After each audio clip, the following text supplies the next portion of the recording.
सी appeals के जो 3 question homework थे ना, उसका आंसर चेक करो। सी पहले ये क्वेश्चन देखना, क्वेश्चन 6 देखोगे ना, इतना लंबा चौड़ा क्वेश्चन था, लेकिन सी मेरा प्लान देखो क्या है, ये सम को लाइन बाय लाइन रीड करके थोड़े घूम जाओगे तुम लोग, तो इसको मैं अपनी स्टाइल में पहले सम बता रहा हूँ क्या हुआ था। ये देखो मैंने इसकी पूरी तैयारी करके रखी है, यार आई विल एक्सप्लेन कि क्वेश्चन में हुआ क्या था और ये लोग पूछ क्या रहे अपने को के। तो सी ये क्वेश्चन है ना, it is based on the real life case of Reliance communications. Anil Ambani का था ना, रिलायंस जियो नहीं, रिलायंस कम्युनिकेशन जो अनिल अंबानी का था, लेकिन अभी वो नहीं रहा। ओके, तो ये रिलायंस कम्युनिकेशन के ऊपर एक केस बेस्ड है। तो सी यहाँ पर मैंने जो XYZ लिखा है ना, वो रियल लाइफ में रिलायंस कम्युनिकेशन अनिल अंबानी का कंपनी था। तो सी इन लोग ने है ना, स्वीडन में कंपनी है, उससे सॉफ्टवेयर खरीदा था और सॉफ्टवेयर के लिए पेमेंट किया था। और इसको NR क्यों लिखा, क्योंकि स्वीडन की कंपनी मतलब they are non resident. Okay, तो उन लोग सॉफ्टवेयर खरीदा था। अब इसमें पता है कंट्रोवर्सी क्या उठा, कि ये सॉफ्टवेयर का जो पेमेंट हो रहा है उसमें TDS काटना चाहिए कि नहीं। उसी पहले कुछ तुमको बेसिक नॉलेज देना पड़ेगा। एक रूल है, कभी भी नॉन रेसिडेंट इंडिया से कमाता है उसको TDS काट के ही देना पड़ता है। सी अपने देसी लोग होते हैं ना, भारत के देसी लोग, उन्हें तो क्या कुछ कुछ इनकम में TDS काट के देना पड़ता है, कुछ कुछ में नहीं लगता TDS, हर चीज पे TDS नहीं आता अगर हम किसी देसी बंदे को पैसा दे रहे। लेकिन नॉन रेसिडेंट को अगर इनकम पकड़ाई, हर इनकम पे TDS काटना ही पड़ता है। देयर इज वन सेक्शन 195, ये रूल है, याद रखना। बाकी अपने जो पढ़ते हैं ना, नहीं नहीं सर TDS तो कमीशन पे, प्रोफेशनल फीस, रेंट वगैरह पे, सी वो सिलेक्टेड चीजों वाला TDS, it is a concept for resident people. But if you are dealing with a non resident, every income is subject to TDS। तो इधर तो ये देखो XYZ मतलब जो रिलायंस था रियल लाइफ में, उन लोग ने पैसा किसको दिया, नॉन रेसिडेंट को, हमने पेमेंट किया, लेकिन NR की तो इनकम बनी ना। और मैंने क्या बताया अभी अभी, एज पर सेक्शन 195 NR की हर इनकम पे TDS काटना चाहिए। बट इसमें एक पॉइंट है, प्रोवाइडेड वो इनकम इंडिया में लाइबल हो टैक्स के लिए, only if the income is liable to be taxed in India, तो इंडिया वाले TDS काटेंगे ना। लेकिन तो झगड़ा ये हो गया कि डेल्टा की जो इनकम है ना, डेल्टा की इनकम ही है ना, सॉफ्टवेयर बेच के कमा रहा है ना, देखो, तो इसकी इनकम इंडिया में टैक्सेबल होनी चाहिए कि नहीं, उस पर झगड़ा था। क्योंकि अगर टैक्सेबल होनी है तो TDS तो कटना ही है, उसमें कोई शक नहीं है, फिर तो TDS पक्का आएगा। लेकिन अगर ये डिसाइड हो गया नहीं, डेल्टा ने जो सॉफ्टवेयर दिया है उसमें जो उसने कमाया वो इनकम इंडिया में टैक्सेबल ही नहीं है, तो अगर वो इनकम इंडिया में टैक्सेबल ही नहीं है तो फिजूल में TDS नहीं काटते। TDS is what, it's a tax on the income ना, and only if that income is liable to be taxed in India तो TDS आएगा। तो इधर झगड़ा ही ये था। एक ओपिनियन क्या था कि ये डेल्टा को जो पैसा मिला है ना, ये इनकम इंडिया में टैक्सेबल ही नहीं है, और टैक्सेबल ही नहीं है तो TDS नहीं आएगा। और दूसरा ओपिनियन क्या है, टैक्सेबल है, टैक्सेबल है तो TDS आना चाहिए। और पता है ये कैसे डिसाइड होता है, सुनो, एक रूल है, नॉन रेसिडेंट इंडिया में ना कभी भी गुड्स बेचने वाला काम करता है, गुड्स, तो he will be taxed in India only if he has a permanent establishment in India. से तुम लोगों को थोड़ा एक्स्ट्रा नॉलेज मिलेगा इधर, और ये सब नॉलेज तुमको डीप में आगे भी और मिलने वाला है। लेकिन मेरे को ये नॉलेज देके तुमको सम सिखाना पड़ेगा, और वह अल्टीमेटली ये सम का सॉल्यूशन बहुत सिंपल है। मैं ये सब पढ़ाई बिगर शॉर्ट में सल्टा भी सकता हूँ, ये देखो ऐसा ऐसा कर लो, लेकिन मैं क्या सोचा था प्रॉपरली समझाऊँ, क्योंकि ये नॉलेज किधर ना किधर आगे काम ही आएगा। उसी ये कंट्रोवर्सी था ना कि डेल्टा की इनकम इंडिया में टैक्सेबल है कि नहीं, तो उसके लिए एक रूल है, कभी भी नॉन रेसे इंडिया में गुड्स बेचता है, he will be taxed in India only if he has a permanent establishment in India। क्या रूल है, only if he has a permanent establishment in India. तो पता है अनिल अंबानी की कंपनी ने क्या बोला, यार ये स्वीडन वाली कंपनी का इंडिया में कोई परमानेंट एस्टैब्लिशमेंट नहीं है। You know what is a permanent establishment, a fixed place of business, it can be a branch, office, दुकान, कुछ भी हो सकता है, फैक्ट्री मान लो, कोई ऐसी फिक्स्ड जगह होनी चाहिए तो ही उसको इंडिया वाले टैक्सेंगे। ये रूल है, पहले तुम लोग तो रूल का नॉलेज रखो। और उसी रूल के बेसिस पे एसएससी ने झगड़ा चालू कर दिया कि भाई डेल्टा का तो इंडिया में कोई परमानेंट एस्टैब्लिशमेंट ही नहीं है, उनका कोई फिजिकल प्लेस ऑफ बिजनेस ही नहीं है, ना उनकी कोई ब्रांच है, ना ऑफिस है, कुछ है ही नहीं। हाँ, अगर ऐसा हो ना कि नॉन रेसिडेंट इंडिया में अड्डा जमा के बैठ जावे तो उसको इंडिया में टैक्स ना पड़ेगा। अड्डा जमा के बैठ जावे मतलब इंग्लिश में they have a permanent establishment. Having a permanent establishment मतलब इन लोग इंडिया में अड्डा जमा के बैठ गए, वो इंडिया वाले छोड़ेंगे नहीं, टैक्स मारेंगे। तो इधर रिलायंस वाले इन लोगों ने क्या बोला, भाई हमारी वो जो स्वीडन की कंपनी है उन लोग का इंडिया में कोई प्लेस ऑफ बिजनेस है ही नहीं, तो उन लोग को इंडिया में टैक्स ना सही नहीं है। लेकिन पता इधर आर्ग्यूमेंट क्या हो रहा, ये जो रूल है ना, परमानेंट एस्टैब्लिशमेंट होगा तो इंडिया में ले उसको टैक्स मारेंगे। It is only for sale of goods वाला रेवेन्यू और प्रोविजन ऑफ सर्विसेज का रेवेन्यू। मीन्स अगर कोई गुड्स बेच के सर्विसेज प्रोवाइड करके कमा रहा है ना, तो ही ये रूल लागू होता है जो अभी मैंने बताया ना वो। लेकिन इधर एओ ने क्या बोला, ये सेल ऑफ गुड्स रेवेन्यू नहीं है, ये सॉफ्टवेयर है और उसके जरिए रॉयल्टी कमाया है। डेल्टा ने भारत से रॉयल्टी कमाया है। ये आर्ग्यूमेंट किसका था, एओ का। और पता है रॉयल्टी जैसी इनकम हो, इंटरेस्ट जैसी इनकम हो, डिविडेंड जैसी इनकम हो, उसमें हम लोग ये नहीं चेक करते कि उन लोग का इंडिया में परमानेंट एस्टैब्लिशमेंट है कि नहीं। तो एओ ने क्या बोला, मेरे को भी नॉलेज है, मुझे पता है डेल्टा का इंडिया में कोई परमानेंट एस्टैब्लिशमेंट नहीं है, लेकिन वो सब बातें तो कब चेक करते, if the income is from sale of goods provisional service. But this is neither sale of goods nor provisional service, it's a royalty income. और रॉयल्टी इनकम इसे ये सब एक्चुअली तुम लोग बोले हमको कैसे मालूम पड़ेगा, सेक्शन 9 करके एक चीज है अपने सिलेबस में, मैं विस्तार में पढ़ाने वाला हूँ। अभी क्या हल्का हल्का नॉलेज दे रहा हूँ, डरो मत, हम लोग को पहले से तो मालूम ही नहीं था। ये सेक्शन 9 में तुमको फॉर्मली पढ़ाने में आएगा। ये जो मैं प्रोविजन अभी बोल रहा हूँ क्या है, सेक्शन 9। तो सी सुनो, इधर रूल है, लुक, दो तरह की इनकम होती है, PGBP income, other income. PGBP क्या होता है, बिजनेस इनकम। तो अगर पीजीबीपी इनकम है ना, तो वी चेक इंडिया में परमानेंट एस्टैब्लिशमेंट है तो ही इंडिया वाले टैक्स देंगे। लेकिन अगर अदर इनकम से लाइक इंटरेस्ट, रॉयल्टी, डिविडेंड, तो इंडिया में उनको सीधा टैक्स लगेगा, चाहे उनका इंडिया में परमानेंट एस्टैब्लिशमेंट हो कि ना हो। तो इधर यही बहस हुई थी। एसएससी का क्या कहना था, अरे एक तरह से सॉफ्टवेयर बेचा मतलब गुड्स ही बेचा ना, और गुड्स बेचते तो इंडिया में परमानेंट एस्टैब्लिशमेंट हो तो ही टैक्स आता है। लेकिन इन लोग का तो परमानेंट एस्टैब्लिशमेंट इंडिया में है ही नहीं। तो ये देखो, ये एसएससी का स्टैंड ये था, देखो ना इधर, SSC said this transaction is pure sale of goods. SSC है ना, ये सॉफ्टवेयर को गुड्स की तरह मान रहा था, जैसे कोई घड़ी बेचता है, मोबाइल बेचता है, कपड़े बेचता है, सॉफ्टवेयर बेचा, कोई सामान बेचा है। तो एसएससी का मेंटालिटी क्या था, this software is just like a goods and sale of goods में क्या है, the income will not be taxed in India because Delta वो स्वीडन की company, they do not have P in India. और जब tax ही नहीं आएगा तो ये रिलायंस वाले थे, रिलायंस, वो लोग क्या, हम टीडीएस क्यों काटे, हम क्यों काटे टीडीएस, जब ये इनकम इंडिया में टैक्सेबल ही नहीं है तो टीडीएस आना नहीं चाहिए। ये एसएससी का स्टैंड था। लेकिन स्क्रूटिनी में सामने यो बैठता है ना, तो यो ने क्या बोला, दोस्त तेरी बुद्धि थोड़ी खराब हो गई है, ये सेल ऑफ गुड्स नहीं है, ये क्या है देख। अभी एओ का दिमाग चला, एओ बोला भाई तू सॉफ्टवेयर को साधारण गुड्स मत समझ, घड़ी, कपड़े, ऐसे मोबाइल वोबाइल बेच दिया है, ये सॉफ्टवेयर है। Software is involving some intellectual rights, properties. Software कैसे बनता है, बुद्धि से, दिमाग से, उसके अंदर कोडिंग वोडिंग करके थोड़ा इंटेलेक्चुअल चीज है ना। और अपने इंटेलिजेंस का किसी से पैसा मांगते तो रॉयल्टी होता है। ये एओ का कहना था, अरे रॉयल्टी का मतलब यही है, आज अगर मैंने कोई अपने इंटेलिजेंस से, कुछ क्रिएटिविटी से, कुछ दिमागी रचना रची है, तो मेरे इंटेलिजेंस का पैसा इज रॉयल्टी। तो ये एओ का स्टैंड था कि भाई सॉफ्टवेयर है ना, ऐसे कोई मशीन में गुड्स की तरह नहीं बनता है, इट इन्वॉल्व्स इंटेलिजेंस, और इंटेलिजेंस किसी का यूज करते हैं, उसके पेमेंट करते हैं, तो इट इज अ रॉयल्टी।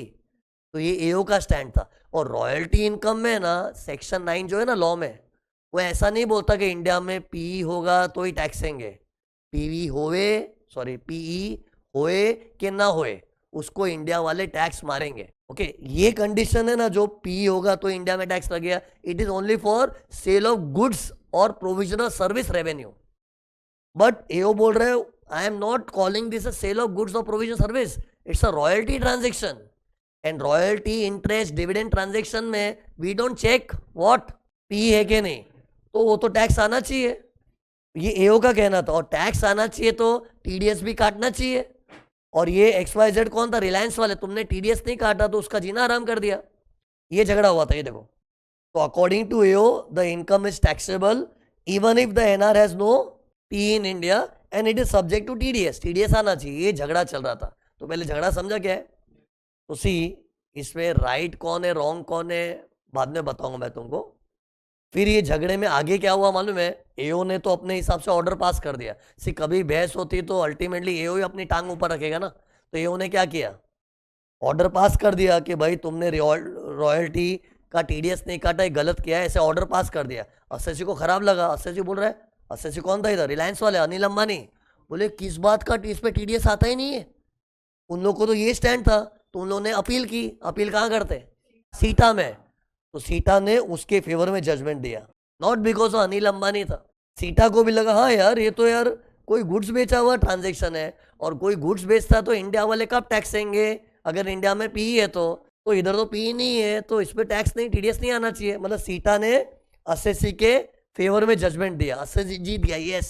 फिर बाद में एसएससी की जीत, डिपार्टमेंट की हार, हारा हुआ डिपार्टमेंट काउंटर अपील किया, किधर, आईटैट में। आईटैट में अपील किया, ओके। और आईटैट में जो अपील किए ना, तो आईटैट ने एओ के फेवर में जजमेंट दे दिया। आईटैट ने बोला बराबर है यार, ये तो रॉयल्टी है। सॉफ्टवेयर को ऐसा कोई घड़ी मोबाइल कपड़े लत्ते जैसा सादा गुड्स में समझो। Software is having some intellectual things, तो the transaction is in the nature of royalty. तो इस पे तो चाहे इंडिया में पी हो कि नहीं हो, टैक्स आना ही चाहिए। तो ये आईटैट ने ओपिनियन दिया। ये देखो इधर क्या लिखा, आईटैट ने किसको फेवर किया, एओ को। तो एसएससी को भी खराब लगा, पागल होगी क्या आईटैट। तो एसएससी ने आईटैट को बोला जरा इसको रिकंसिडर करो, आपसे कुछ सिली मिस्टेक होगी लग रहा है, ये गलत है, आपने सोच सब बुद्धि नहीं है आप में यार, मैं रिलायंस हूँ, अनिल अंबानी, मजाक कर रहे तो। बट इन शॉर्ट एसएससी ने आईटैट को बोला थोड़ा इसको रिकंसिडर करो, क्योंकि आईटैट ने जजमेंट देके एसएससी को हरा दिया ना। तो फिर आईटैट को उसने अप्लाई किया, और साइड बाय साइड इन लोग ने क्या हाई कोर्ट में भी अपील कर दी। आईटैट को रेक्टिफिकेशन के लिए अप्लाई किया, और हाई कोर्ट में इसलिए अपील की क्योंकि आईटैट ने अपने को रुला दिया। ITAT gave a judgement which was in the favour of department. तो एसएससी हाई कोर्ट में अपील भी कर दिया, प्लस उसने आईटैट को भी बोला थोड़ा रिकंसिडर करो, क्योंकि अपेरेंट मिस्टेक का रेक्टिफिकेशन तो कर सकते हो ना। एसएससी ने बोला अपेरेंट मिस्टेक, और आईटैट ने बोला ठीक है चलो हम रिकंसिडर करते हैं। और रिकंसिडर करने के चक्कर में ना उन्होंने केस को पूरा रीयर कर दिया, पूरी सुनवाई वापस की, उन्होंने जजमेंट ही बदल दिया अपना। क्या जजमेंट बदला, जो इन लोग एओ के फेवर में थे ना, एसएससी के फेवर में चले गए। दल बदलू, दल बदलू मतलब उसने पार्टी बदल दी। पहले एओ के फेवर में जजमेंट दिया, हाँ रॉयल्टी है बराबर है, लेकिन एसएससी ने अप्लाई किया, जरा देखो ना ध्यान से देखो ना, तो देखो के चक्कर में उन्होंने वापस हियरिंग किया, ये किया, पूरा जजमेंट ही बदल दिया, और एसएससी के फेवर में जजमेंट दे दिया। और एसएससी के फेवर में जजमेंट दिया ना, तो किसको खराब लगा, डिपार्टमेंट। तो डिपार्टमेंट वाले आईटैट पागल हो गई है, you can not change your judgement. एक बार जो मैंने कमिटमेंट की उसके बाद मैं अपने आप की भी नहीं सुनता हूं, ऐसा होना चाहिए आईटैट का।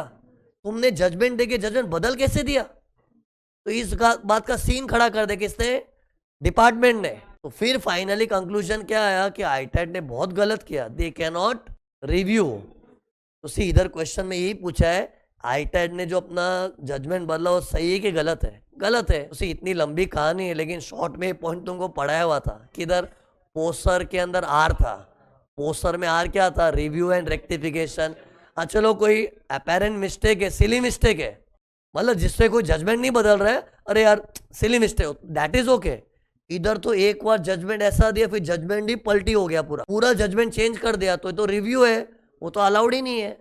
वो इन लोग ने रियल लाइफ में किया था। तो अपने को आंसर में यही लिखना है कि भाई ये लोग अपना जजमेंट चेंज नहीं कर सकते। ओके, अब सुनो, अब तुम लोग का एक क्यूरियोसिटी होना चाहिए। तो आईटैट ने जो किया वो तो गलत है, अपना जजमेंट बदल नहीं सकते, बराबर है।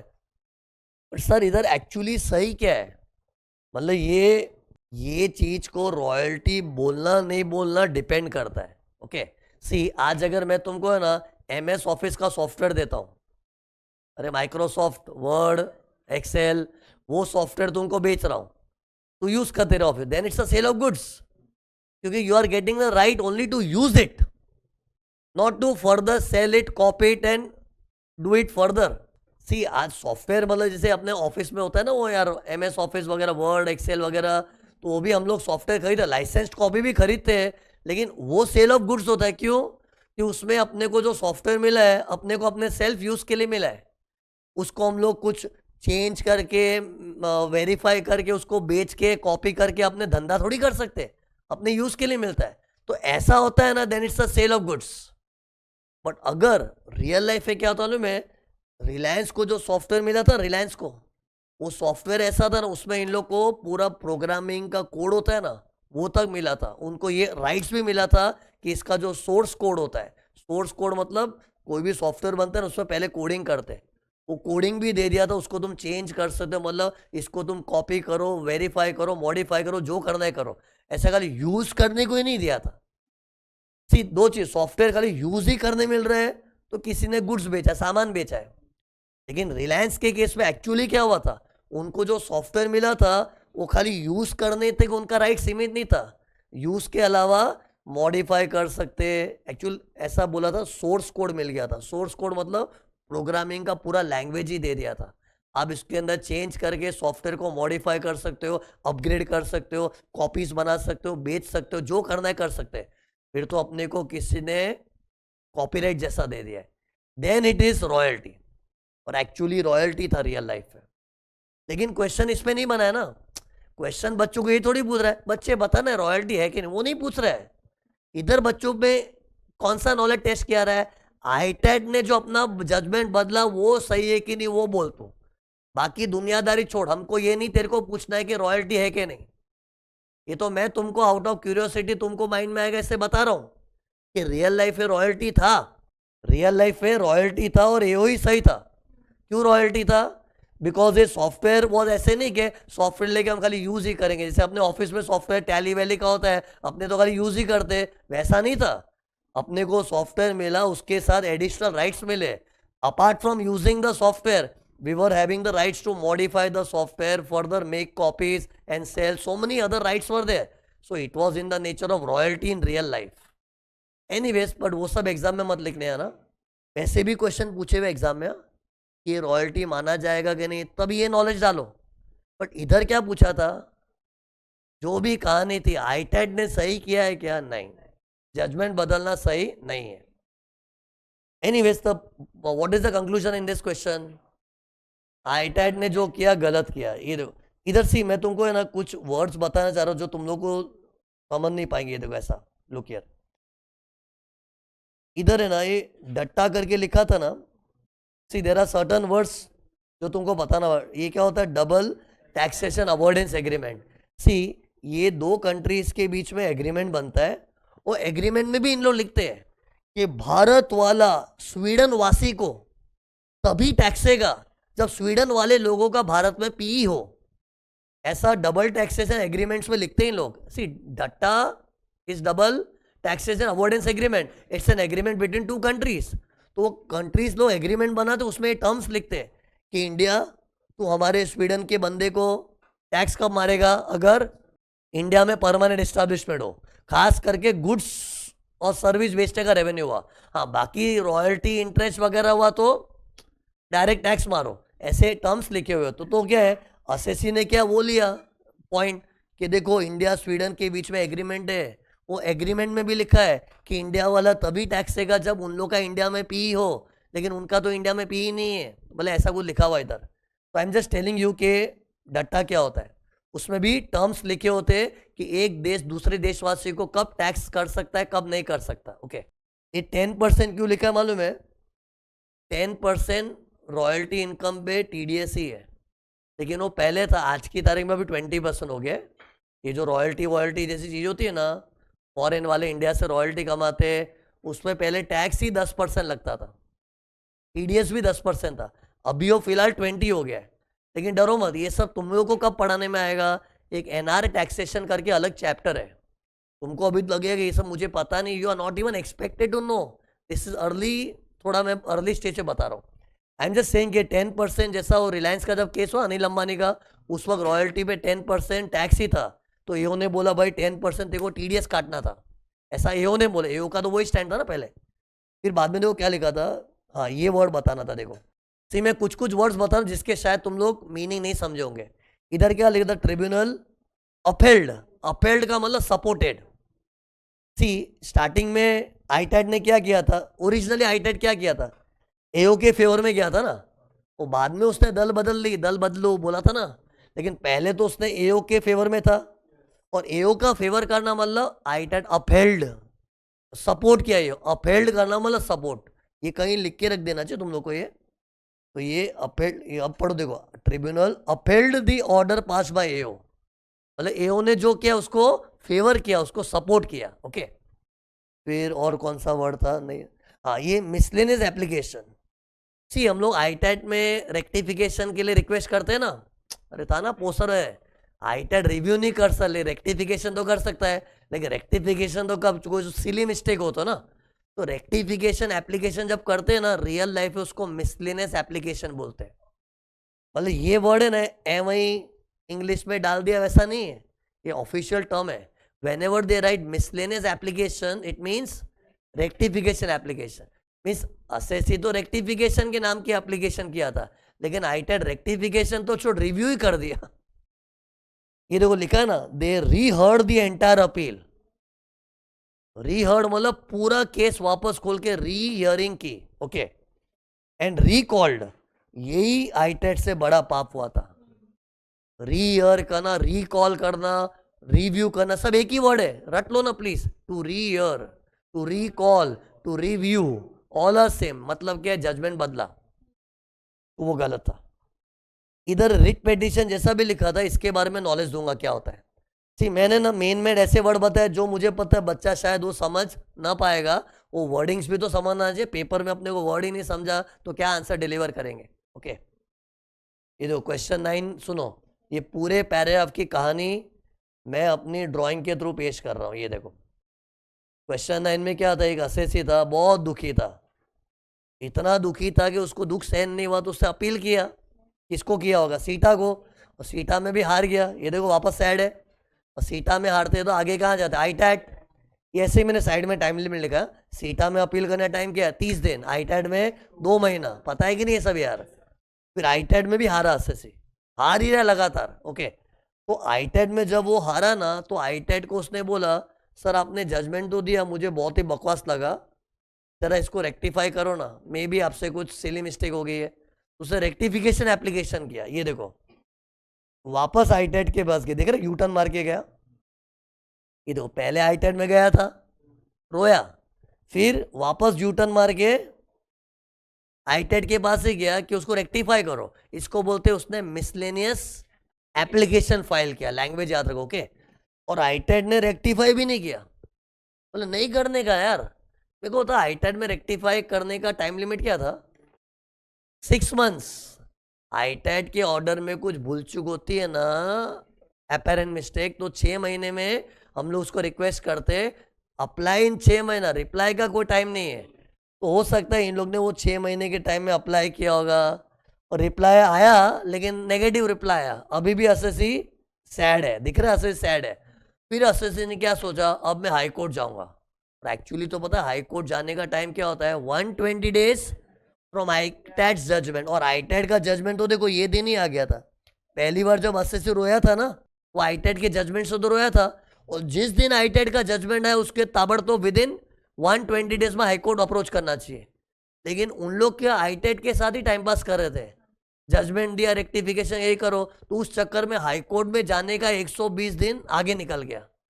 एंड फाइनली हुआ क्या देखो, 439 डेज का डिले हो गया इन फाइलिंग द अपील।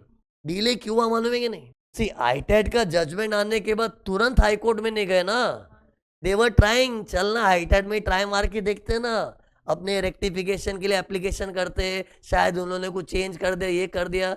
सी अपने को सब नॉलेज है कि आईटेट अपना जजमेंट बदलने नहीं वाला है, कोई सिली मिस्टेक है तो स्कोप है चेंज हो सकता है, लेकिन पब्लिक को नॉलेज नहीं होता है। तो पब्लिक तो क्या है, आईटेट ने जजमेंट दिया, वापस उसको मिसले एप्लीकेशन कर दिया, करो करो करो, और उसमें टाइम निकल गया ना। अरे टाइम निकल गया, फिर हाईकोर्ट में जाना, टाइम खत्म। फिर हाईकोर्ट में गए ना, तो हाईकोर्ट को क्या बोला, हम लोग की मजबूरी है, हम तो 120 डेज में अपील करना चाहते थे, लेकिन ये जो डिले हुआ ना उसमें हमारा जेन्यून रीजन था। रीजन क्या दिया उन लोग ने, कि हम लोग आईटेट में उलझ गए थे, हम लोग उनको रेक्टिफिकेशन के लिए कोशिश कर रहे थे, लेकिन वो नाकामयाब हो गए, तो उसमें क्या हम लोग का टाइम वेस्ट हो गया। तो हम लोग का जेन्यून रीजन है, प्लीज इसको कंडोन कर दो। और पता है अपील फाइल करने में अगर डिले होता है ना, और जेन्यून रीजन है तो कंडोनेशन मिलता भी है, जेन्यून रीजन है तो। हाई कोर्ट को ये रीजन बड़ा ही वाहियात लगा, जेन्यून नहीं लगा, तो हाई कोर्ट ने बोला ठीक है 120 दिन से कोई लेट अपील फाइल करता है और उसमें कोई जेन्यून रीजन है तो हम लोग कंडोनेशन देते हैं, लेकिन तुम्हारे केस में कोई जेन्यून रीजन नहीं है। ये कोई जेन्यून रीजन नहीं कि हम लोग रेक्टिफिकेशन ट्राई मार रहे थे। अरे ट्राई मारने में कोई बुराई नहीं, मार, लेकिन तू साइड बाय साइड अपील कर सकता हाई कोर्ट में, पैरेलल रेमेडी होती, पैरेलल। जैसे पता है एक एसएससी को क्या करना चाहिए, आईटेट का जजमेंट, अरे मजा नहीं आया, मेरे को मजा नहीं आया, तो तुरंत हाई कोर्ट में पेपर डाल दे और देखो आईटेट में वो ट्राई मारना ना, क्या ट्राई मारना है, रेक्टिफिकेशन, तो पैरेलल ही कर दे। तू खुद ही टाइम की इज्जत नहीं कर रहा है एंड फिर हमको बोल रहा है नहीं हम लोग की गलती नहीं, हम लोग का जेन्युइन रीजन है। You should respect time. Why have we kept the time limit of 120 days? Respect time. You didn't respect. जिसको सच में रिस्पेक्ट होती तो क्या करता, आईटेट के जजमेंट से उससे अगर दुख हो रहा है ना तो हाई कोर्ट में अपील तुरंत डाल देता, प्लस पैरेलली आईटेट में रेक्टिफिकेशन कर देता। लेकिन ये भाई साहब तो नहीं, हम तो आईटेट में रेक्टिफिकेशन में पूरा करेंगे, पूरा खेल लेंगे, फिर बाद में अपनी दाल निकली अब हाई कोर्ट जा रहे हैं। तो ये जेन्यून रीजन नहीं, इसी जेन्यून रीजन मतलब अनअवॉइडेबल। जैसे आज अगर कोई बच्चा बोले सर मेरे को ठीक नहीं लग रहा था बट उसके लिए लेक्चर आना पॉसिबल था, तो जेन्यून रीजन नहीं बोलते। लेकिन वो हॉस्पिटल में कोई बच्चा एडमिटेड है तो पॉसिबल ही नहीं है, then it is a genuine reason. So genuine reason is something which is unavoidable, उसका कोई सॉल्यूशन ही नहीं है। लेकिन इधर सॉल्यूशन था।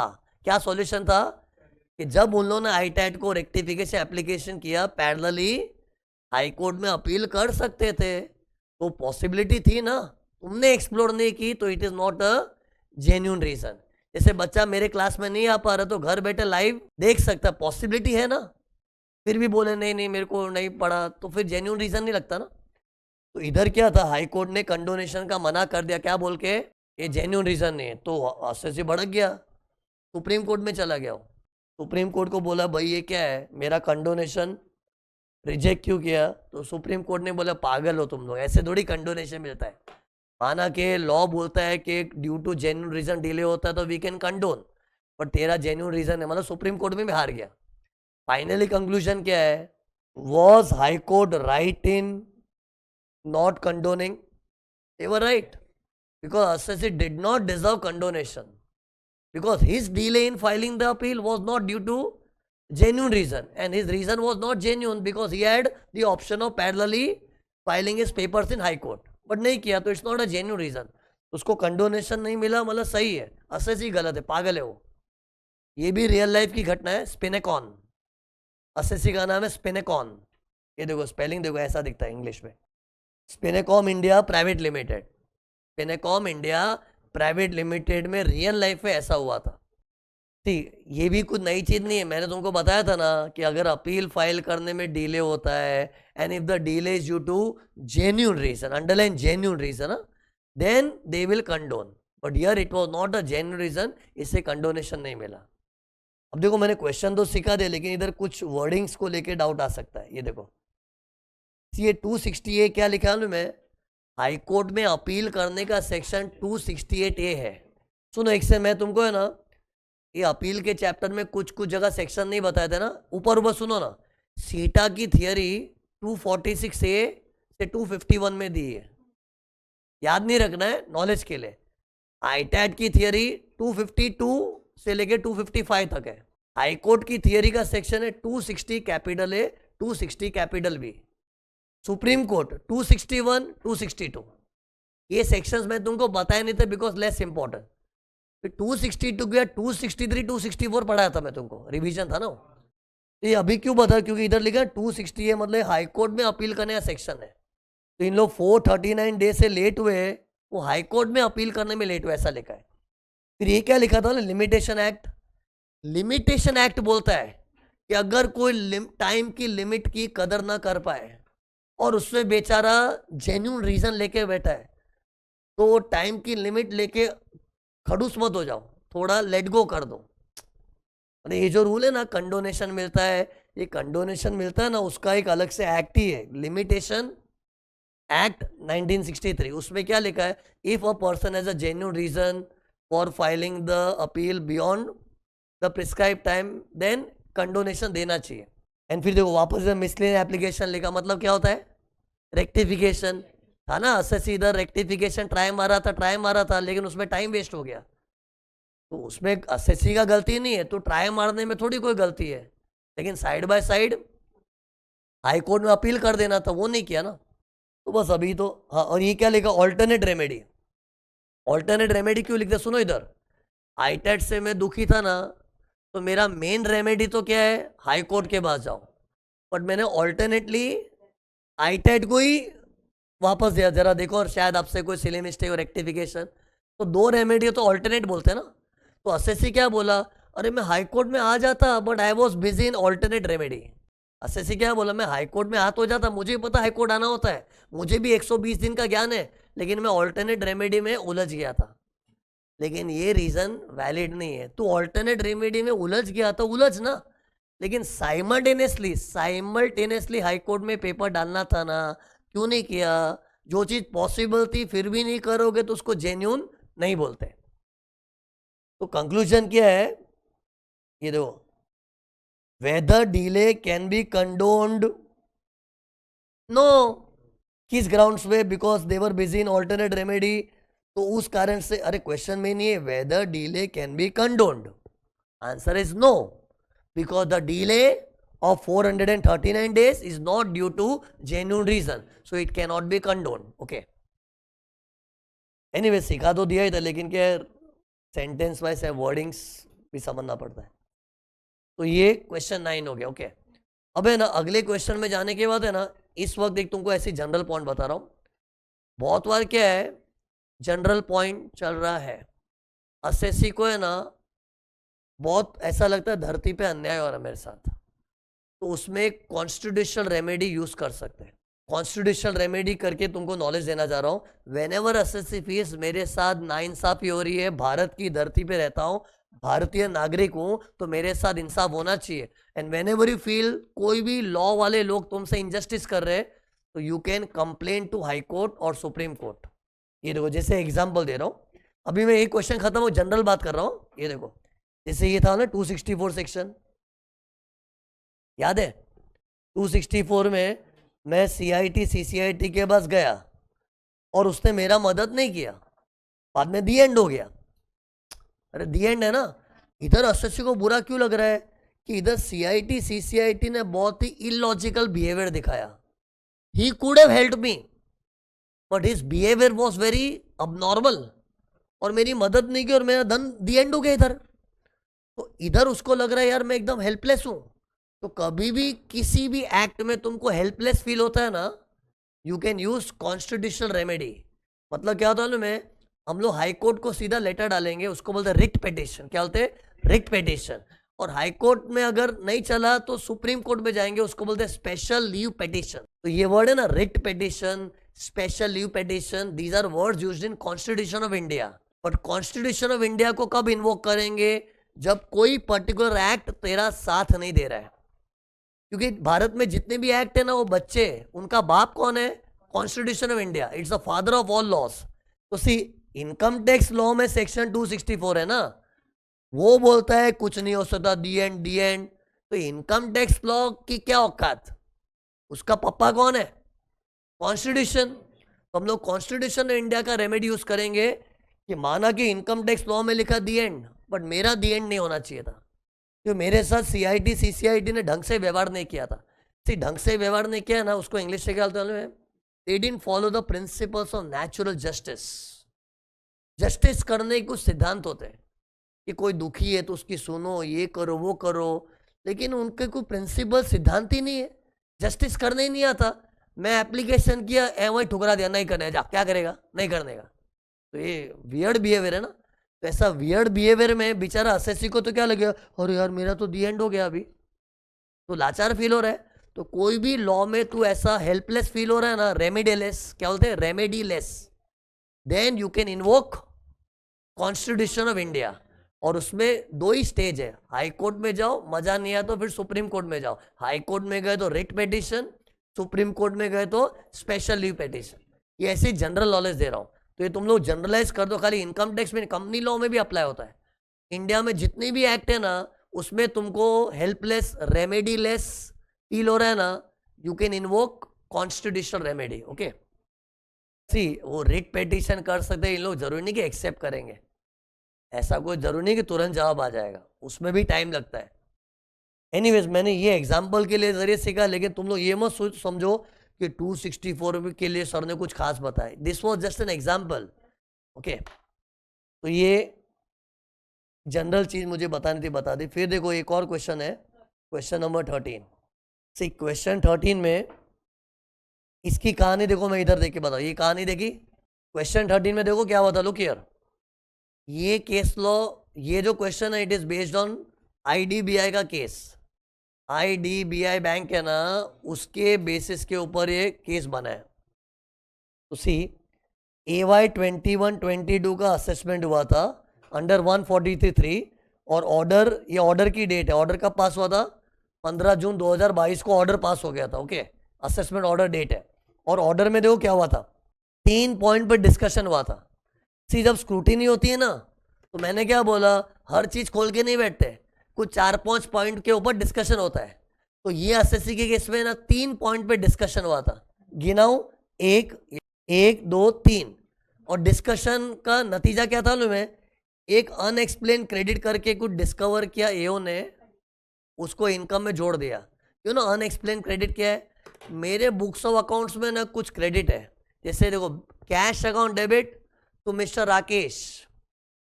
राकेश क्रेडिट है. एंट्री बोलना सुना नहीं तो एंट्री क्या बोला, cash account debit to Rakesh, तो टू राकेश क्रेडिट हो गया ना. तो उन्होंने बोले ये क्या है टू राकेश, तो मैं समझा ही नहीं पाया. राकेश नाम का कोई पार्टी नहीं था, ऐसे कुछ भी डाला है. मैं बोला मैंने राकेश से लोन लिया है. बोले कौन है राकेश, उसका पैन कार्ड दे, आधार कार्ड दे, कौन है, पता ही नहीं पाया. उनको मालूम पड़ा जरूरी तेरी इनकम है.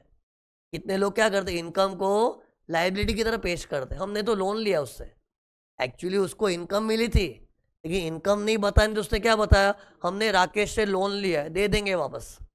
Loan is not an income, सबको पता है, लेकिन झूठा है. ये स्कूटीनी में इन्होंने बोला कैश अकाउंट डेबिट मतलब पैसा तो आया है.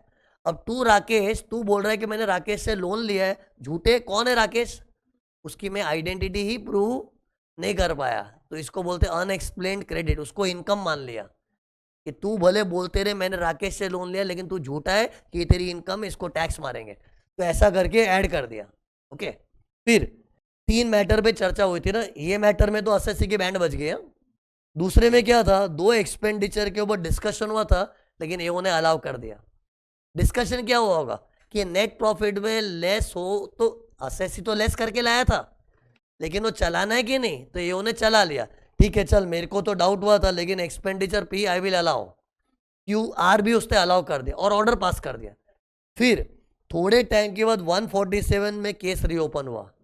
हो सकता है कंट्रोलर एंड ऑडिटर जनरल ने गवर्नमेंट का ऑडिट किया, एंड गवर्नमेंट ऑडिट में मालूम पड़ा कि ये असेसमेंट कुछ ढंग से नहीं हुआ था. ढंग से क्या नहीं हुआ था, एक्सपेंडिचर पी को अंधाधुन अलाउ कर दिया है. It was not properly done. तो पता है मैंने रफ CAS के अंदर बताया था कि अगर ऑडिट ऑब्जेक्शन आता है, सी इस समय ऐसा लिखा नहीं, I am just explaining you to feel कि हो सकता है ऐसा कोई ऑडिट ऑब्जेक्शन आया होगा, उसमें बोला कि असेसमेंट ढंग से नहीं हुआ, खास करके एक्सपेंडिचर पी को ऐसे अंधाधुन अलाउ कर दिया गया, इट्स रॉन्ग, तो इसको रीओपन किया जाए. तो ये उन्हें रीओपन किया, और रीओपन करके क्या कर दिया, देखो जो चीज़ अलाउ हुई थी उसको डिसअलाउ कर दिया. तो ये कर दिया, और ये ऑर्डर कब पास हुआ, 9 दिसंबर 23 को पास हुआ था. और ये 147 मतलब किसने किया था, एओ ने किया था. ये हो गया. फिर थोड़े टाइम के बाद CIT CCIT राउंड पे निकलते ना, राउंड पे निकलते मतलब कौन सा थियरी 263, तो राउंड पे निकला, तो उसने ऐसे रैंडमली ये चीज चेक की, तो CIT CCIT ने बोला यार तूने क्या अलाउ किया था, चल ठीक है ये तो बाद में डिसअलाउ हो गया, ठीक है चलेगा, लेकिन तूने एक्सपेंडिचर आर को कैसे अलाउ किया.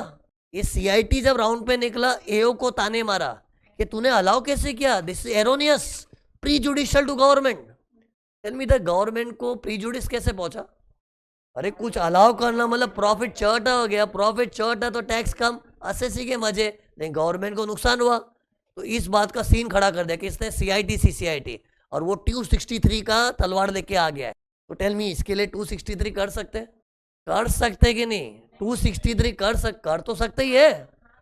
अरे आज अगर कुछ अलाउ हुआ है और अलाउ होना एरोनियस है and it is prejudicial to government, तो 263 कर तो सकते ही है ना? तो इसको 263 में ले ही सकते हैं ना, लेकिन उसकी टाइम लिमिट क्या है? 2 years। लेकिन कहां से गिनना है इसके ऊपर बहस हो रही है इस समय। क्वेश्चन में ये आर्ग्यूमेंट नहीं 263 हो सकता है कि नहीं, हो सकता है, लेकिन उसका 2 years गिनना कैसे? दो ऑप्शन क्या है, या तो मेन ऑर्डर से 2 years गिनो, या फिर दूसरा जो रीअसेसमेंट ऑर्डर है वहां से 2 years गिनो। पता है मार्केट में कितने लोग की थिंकिंग क्या है? सुनो, मार्केट में रॉन्ग थिंकिंग है। एक बार असेसमेंट होता है, उसके बाद रीअसेसमेंट होता है ना, तो पुराना ऑर्डर कचरे की पेटी में डाल दो। रीअसेसमेंट मतलब नई चीज आ गई, मतलब ये रॉन्ग थिंकिंग है। स्टूडेंट को भी बहुत बार लगता है हाँ एक बार मेरा रीअसेसमेंट हुआ ना, तो रीअसेसमेंट मतलब पहले का जो जूना ऑर्डर है उसको फाड़ के फेंक दो, नया वाला लेके चलो। ऐसा नहीं है। रीअसेसमेंट भी होता है ना, तो पुराने ऑर्डर की आज भी अहमियत है, संभाल के रख उसको अपनी फाइल में, और रीअसेसमेंट ऑर्डर भी संभाल के रख। तो रीअसेसमेंट कोई पॉइंट को लेके हुआ है, और मेन ऑर्डर में तो बहुत लंबा चौड़ा ऑर्डर होता है ना, तो रीअसेसमेंट हुआ मतलब उसका मतलब नहीं कि ओरिजिनल ऑर्डर को स्क्रैप कर दो, उसकी भी इज्जत है। और कितने लोग ये बोलते हैं कि एक बार ऑर्डर रीअसेस हुआ है तो 2 years का टाइम यहां से गिनना चाहिए, क्योंकि ओरिजिनल ऑर्डर तो जूना हो गया ना, और हम नई चीज से गिनेंगे 147 से। टेल मी, ये सब मैं रॉन्ग चीजें बता रहा हूं, एक्चुअली क्या होना चाहिए बताओ? डिपेंड्स अपॉन किस एरर को हम 263 में रिवाइज कर रहे हैं। अगर वो एरर मेन ऑर्डर में, तो वहां से गिनेंगे, और जिस एरर को CIT CCIT राउंड पे निकला वो टाइम रिवाइज करना चाह रहा है वो 147 ऑर्डर में, तो वहां से 2 years गिनेंगे। इस क्वेश्चन में क्या था ना, ये देखो लुक, इस क्वेश्चन में error was found in expenditure R, which is the matter of 147 order के original order. Original order matter को देखना पड़ता है, जिस मैटर को रिवाइज करना वो मैटर कहां पर था। तो सी इधर ये जो मैटर है वो ओरिजिनल ऑर्डर का मैटर था, तो फिर वो 2 years की गिनती कहां से होगी? ओरिजिनल ऑर्डर से। हाँ अगर ऐसा होता नहीं, देखो CIT राउंड पे निकला, उसने बोला यार ये एक्सपेंडिचर पी तूने डिसअलाउ तो किया लेकिन ढंग से नहीं किया, डिसअलाउ किया लेकिन थोड़ा और डिसअलाउ करना था। मतलब ऐसा सोचो ना, अरे मतलब उसको गवर्नमेंट का उसमें भी नुकसान लग रहा है।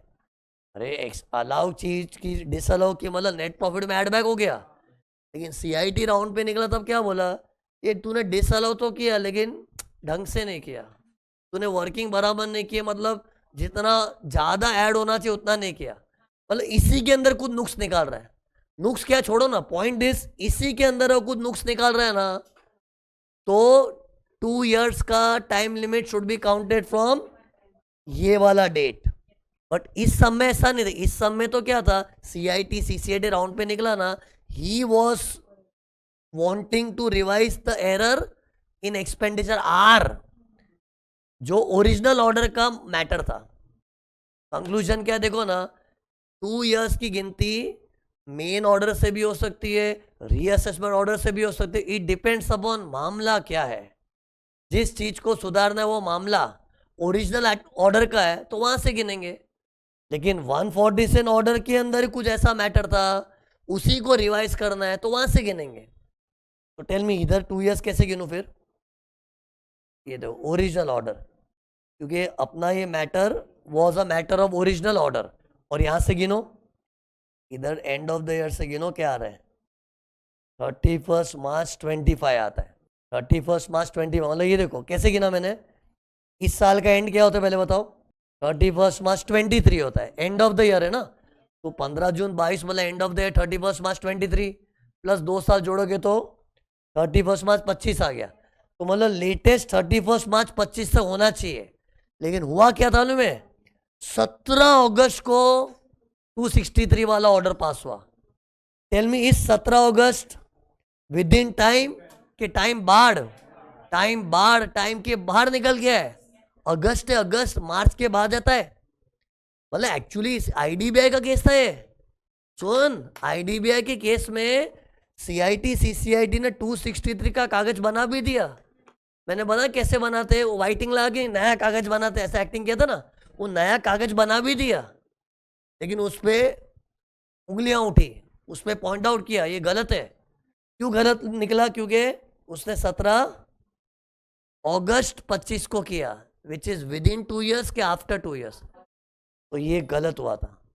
सी तुम लोग को भी नॉलेज मिला, तुम लोग को बहुत ऐसा लगेगा ऐसा रियल लाइफ में करते भी कैसे? रियल लाइफ में लोगों का कॉन्सेप्ट क्लियर नहीं है। मैं तो टीचर हूँ, मैं तुमको पूरा कॉन्सेप्ट क्लैरिटी से बता, लेकिन रियल लाइफ में ये सब गुफअप्स होता ही है। सीआईटी लोग कर देते, सोचना आईडीबीआई के केस में सीआईटी सीसीआईटी ऐसा किया, जबकि उन लोग को तो नॉलेज होना चाहिए, लेकिन सीआईटी सीसीआईटी भी क्या, इन लोग क्या इतने कोई ज़्यादा लर्नेड एक्सपीरियंस होता है, लेकिन उन लोग से भी ऐसी मिस्टेक्स होती है। अपने तो क्या एकेडमिक्स की तैयारी कर रहे हैं ना, तो बारीकियों में हम लोग पढ़ रहे हैं। तो उसने गड़बड़ क्या की, और उसने आर्ग्यू भी किया सीआईटी सीसीआईटी कि हम तो ये ऑर्डर से गिनेंगे। टेल मी, इधर से 2 साल गिनते तो ये डेट को 147 को बेच देता तो 9 दिसंबर 23 तो एंड ऑफ द ईयर 31 मार्च 24, 2 साल 31 मार्च 26 तक जाता, तो भरपूर टाइम था। और वही गाना गा रहा था सीआईटी सीसीआईटी कि हम तो यहां से गिनेंगे। अरे क्यों यहां से गिनेंगे? तेरा मैटर आर है, और आर वाला मैटर 147 में था ही नहीं, तो यहां से गिनेगा ना, और यहां से गिनेगा तो 31 मार्च 25 को खत्म हो जाता सब, और तू तो 17 अगस्त को जागा है, तो गलत किया तूने। ये ना सुनो, ये केस लो क्या बताया था, आईडीबीआई। सेम घटना आईसीआईसीआई बैंक में भी हुई थी, सेम घटना एक और कंपनी है, देखो lakh chemicals, lakh chemicals company का नाम है। लेकिन तुम लोग स्टडी मटेरियल वगैरह मेरे कंटेंट में आईडीबीआई देखोगे, क्योंकि लेटेस्ट केस आईडीबीआई का हुआ था। लेकिन तो मैं तो कई सालों से पढ़ा रहा हूँ ना, मेरे बहुत पुराने बैचेस में मैं जब पढ़ाता था ना, लाख केमिकल्स करे बोलता था। फिर कुछ बैचेस में मैं आईसीआईसीआई बैंक का नाम लेता था, इन दिनों में मैं आईडीबीआई बोल रहा हूँ। तुम लोग कोई भी नाम लिखोगे चलेगा, कि तीनों केस में सेम स्टोरी थी, सेम जजमेंट आया। टेल मी, ये 147 में डिसअलाउ किया, ऐसे नहीं किया होगा, रफ सीएस में से कोई इंफॉर्मेशन आई होगी। 147 हुआ मतलब इट इज अंडरस्टूड, इम्प्लाइड है कि रफ सीएस में से कुछ हुआ होगा। तो मैंने एग्जाम्पल भी क्रिएट किया ना, रफ सीएस में से हो सकता है ऑडिट ऑब्जेक्शन आया होगा। एक्चुअली क्या है छोड़ो ना, बट ऐसा मैं इमेजिन कर रहा हूँ, but some information should have been definitely there, तभी तो 147 हुआ।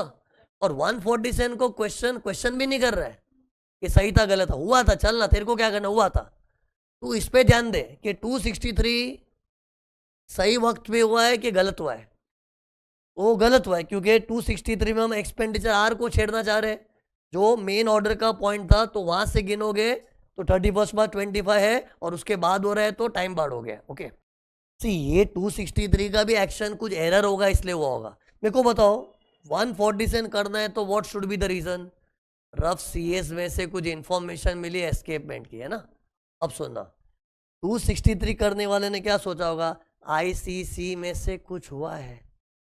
क्या होता है आईसीसी? मेरा कीवर्ड याद है, मेरे एओ ने इंक्वायरी नहीं किया, सीबीडीटी के खिलाफ गया, high court jurisdiction, high court या सुप्रीम कोर्ट के खिलाफ गया, आईसीसी था ना। अरे इससे तेरे शार्प हो रहा है माइंड। 263 इन्वोक करना है मतलब there should be some ICC, जिसके बेस पे बोलो भाई एरर हुआ है, गवर्नमेंट का नुकसान हुआ है।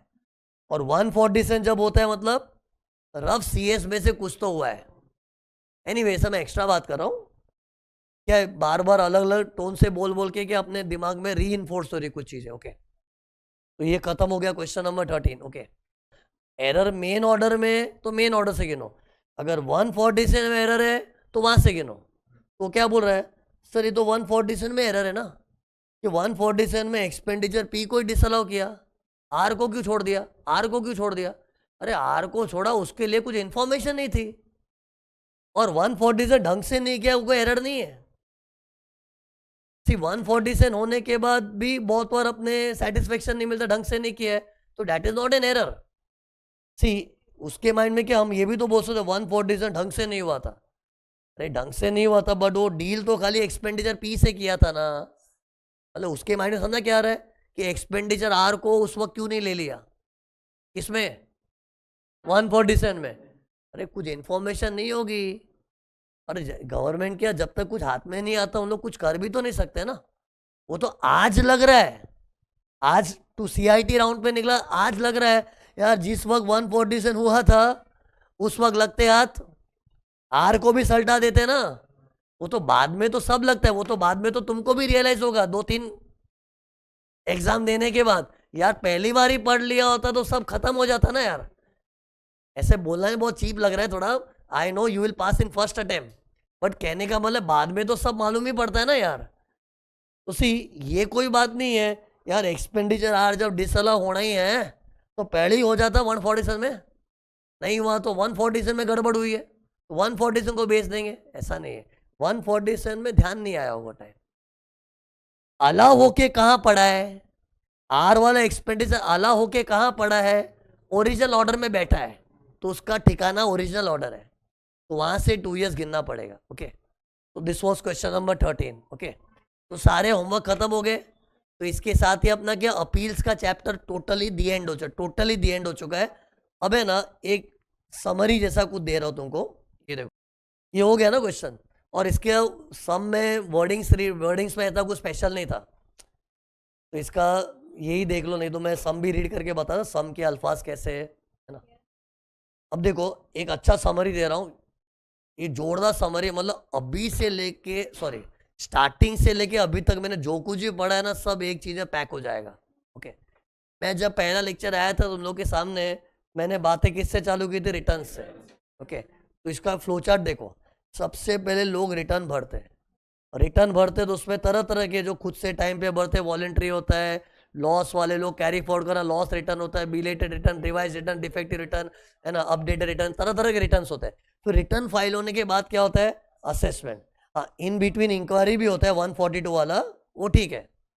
फिर असेसमेंट होता है, असेसमेंट तरह तरह के कौन से होते हैं बताओ, summary assessment, regular assessment, best judgement assessment, income escaping assessment, एक होता है ब्लॉक असेसमेंट जो सर्च वाले चैप्टर, रेड वाले चैप्टर में बाद में आने वाले। ओके, बट ये मैंने खाली लिख के रखा है ताकि सब पॉसिबल असेसमेंट लिख दिए। तो क्या बोलते हैं बीए को ब्लॉक असेसमेंट। अब हर असेसमेंट का अंत में नतीजा क्या निकलता है, ऑर्डर बनता है।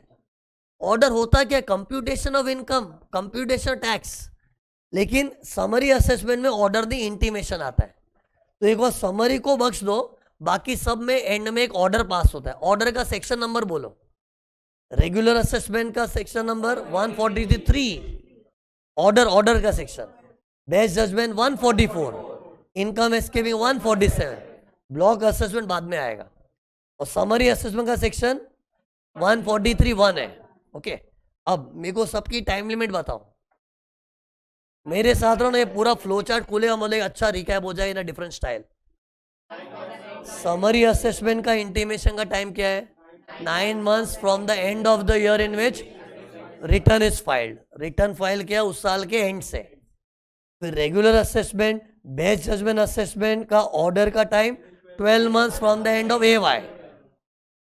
एवाई के 12 months में, दोनों का टाइम सेम है, लेकिन फर्क कितना, रेगुलर असेसमेंट मिलजुल के होता है, बेस्ट जजमेंट में असेसी को इन्वॉल्व नहीं करते बिकॉज वो कोऑपरेटिव नहीं है।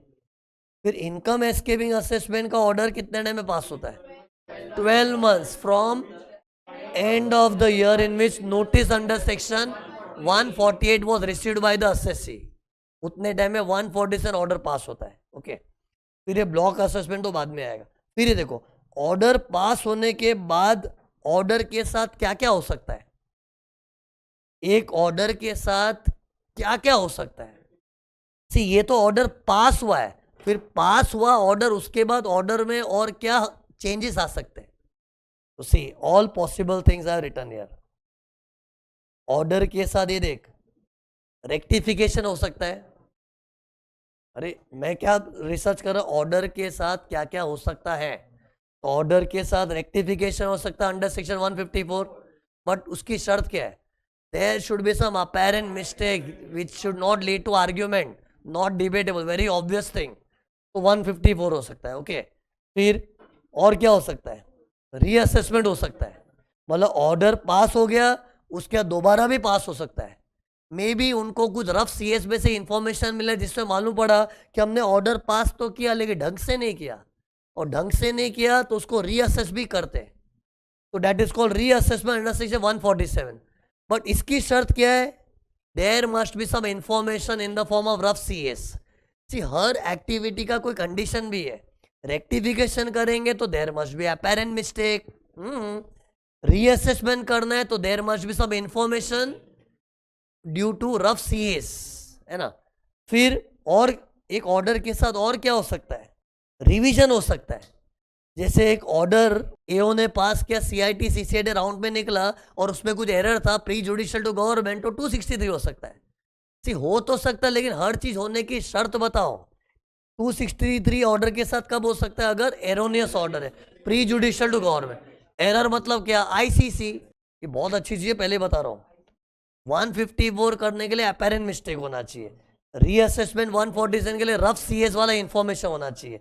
रिवीजन अंडर 263 के लिए दो कंडीशन है, erroneous pre judicial government. Erroneous मतलब ICC, वो कीवर्ड था, मैंने इंक्वायरी नहीं किया, CBDT के खिलाफ कोर्ट के अगेंस्ट गया वो। फिर और क्या हो सकता है? अपील हो सकता है, ऑर्डर के खिलाफ अपील हो सकता है। सी कौन करे ऑडिट? एक ऑर्डर के साथ क्या क्या चीजें हो सकती है? ऑर्डर के खिलाफ लड़ाई हो सकती है, अपील, और अपील कहाँ होती है? सीटा, ITAT, high court, supreme court. और इसमें कोई शर्त नहीं है, मैं दुखी हूं बस करूंगा बस। जैसे ये सब तो क्या कुछ कंडीशन लेके पैदा हुए। रेक्टिफिकेशन क्या बोलता है? अपेरेंट मिस्टेक है तो ये आने का। 147 क्या बोलता है? रफ CS होगा तो ये। और इधर क्या एरोनियस है, ICC ऐसा है तो। अपील तो क्या है? मेरे को अच्छा नहीं लग रहा है, मैं करूंगा बस। इधर कोई कंडीशन नहीं है, anyone not happy go to appeal. फिर वो सीटा है, ITAT है, हाई कोर्ट है, सुप्रीम कोर्ट। ओके, और क्या हो सकता है? 264। एक ऑर्डर के साथ अगर आप अपील नहीं करना चाहते हो तो आप 264 में भी जा सकते हो, बट वो आइदर और है, दोनों में से एक चीज चुननी पड़ेगी। तो these are the maximum thing which can happen. Okay, और इधर भी कुछ कंडीशन नहीं है, मैं दुखी हूं बस। सी इन दोनों में मैं दुखी हूं बस, लेकिन इन तीनों में क्या था? क्या कंडीशन है? 154 में अपेरेंट मिस्टेक होना चाहिए, 147 में information suggesting escapement due to rough CS, और 263 में erroneous pre judicial to government. An error means anything from ICC, condition है। लेकिन अपील रिवीजन में मैं दुखी हूं बस। ओके, अब सबका टाइम लिमिट बताओ। टाइम लिमिट एक सेकंड, टाइम में बाद में एक सुनो। ये तो ऑर्डर के साथ क्या क्या हो सकता है बोला ना, इंटीमेशन के साथ क्या हो सकता है?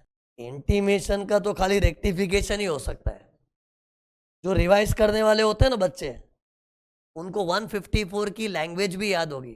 सेक्शन 154 में लिखा था, if there is an apparent mistake in the order और इंटीमेशन।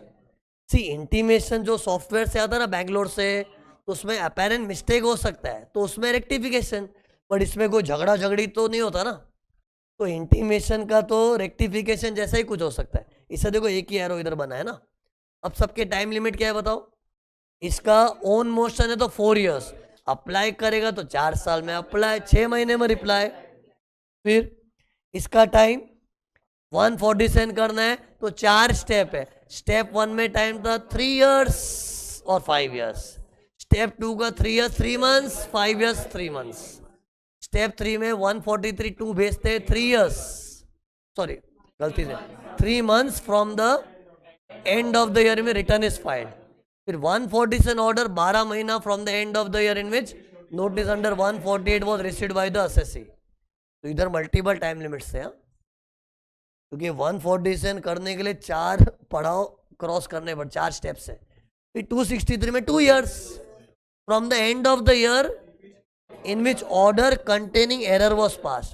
मतलब एरर जिस ऑर्डर में ना, वो ऑर्डर को बेस लेंगे। अभी सम किया था ना, एक ऑर्डर सॉरी एरर जिस ऑर्डर में, वो ऑर्डर का एंड ऑफ द ईयर से 2 years, तो ये इधर एक ही टाइम तो 2 years। अपील करने का टाइम बताओ। सीटा में जाना है तो 30 दिन में जा, जजमेंट आएगा 1 साल में हो सके तो जाओ, 30 दिन में जजमेंट आएगा 1 साल में हो सके तो। फिर ITAT में जाओ 2 महीने में, जजमेंट आएगा 4 साल में हो सके तो।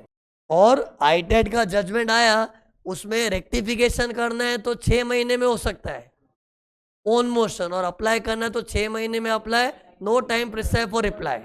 फिर हाई कोर्ट जाना है तो 120 दिन में जाओ, सुप्रीम कोर्ट जाना है तो 90 दिन में जाओ। लेकिन हाई कोर्ट सुप्रीम कोर्ट जवाब कब देंगे? No time limit. कभी भी जजमेंट आता है। 264 में ओन मोशन है तो 1 ईयर, असेसी अप्लाई करे तो 1+1, 1 ईयर में अप्लाई, 1 ईयर में रिप्लाई। पता है जोरदार चीज है, इसको अगर तुम लोग और निखार के लिखो ना, including the sections and section तो खैर मोटा मोटी आ गए, टाइम लिमिट्स भी डाल दिया ना, ये जोरदार चीज हो जाएगी। मैं तुम लोग के लिए मेहनत करके कर सकता हूँ, लेकिन तुम लोग जब तक मेहनत नहीं करो इम्पैक्ट नहीं आएगा, ये रेडीमेड हो जाता है ना फिर यार। तो इसके अंदर तुम लोग को क्या करना है, मैं यही चार्ट के अंदर है ना टाइम लिमिट्स भी ऐड कर देना। कुछ की चीजें मैंने बोली है लेकिन दिख नहीं रही, जैसे मैं कंडीशन पे भी हैमर किया था, 154 करना है तो एपेरेंट मिस्टेक, 147 में रफ सीएस होना चाहिए, 263 में एरोनियस प्री जुडिशियल गौर, एरर मतलब आईसीसी, और इधर तो क्या मेरा कोई दुख होना चाहिए बस। कंडीशन पे हैमर किया था, टाइम लिमिट से सी मुझको पता है, मैं जब बोल रहा तुम हाँ मिला सब तुम लोग याद नहीं आ रहा था, याद आ रहा था तो the best approach, the best position तुम्हारी, लेकिन याद नहीं आ रहा तो करो ना, क्योंकि आई अंडरस्टैंड इतने सारे मल्टीपल टाइम लिमिट्स है ना, सब हौच पौच हो जाता है। बट ट्रस्ट मी, जैसे जैसे हम लोग आगे प्रोग्रेस करेंगे ना, टाइम लिमिट का प्रेशर थोड़ा कम ही होते जाएगा। इधर तक का भी कमांड आ गया ना, you are in a best position. तो आगे थोड़ी बहुत मच होगी बट इतनी नहीं होगी, इसलिए एटलीस्ट क्या है, इसको मैंने समराइज क्यों किया, इधर तक का तो पूरा स्कोर अपना क्लियर कर दो, इधर तक का पूरा हिसाब क्लियर कर दो, ताकि आगे क्या स्मूथ ही रास्ता है। तो ये एक समरी हो गई। तो अपना देखो अपील्स का चैप्टर पूरा खत्म हो गया, यहाँ तक का पूरा समरी भी इसमें आ गया। इसको थोड़ा और अच्छा लिख के करोगे, थोड़ा मेहनत करोगे तो अच्छा ग्रिप आ जाएगा। ओके, और इस पे अभी ग्रिप नहीं लेना तो बाद में तो क्या, it will be a mess.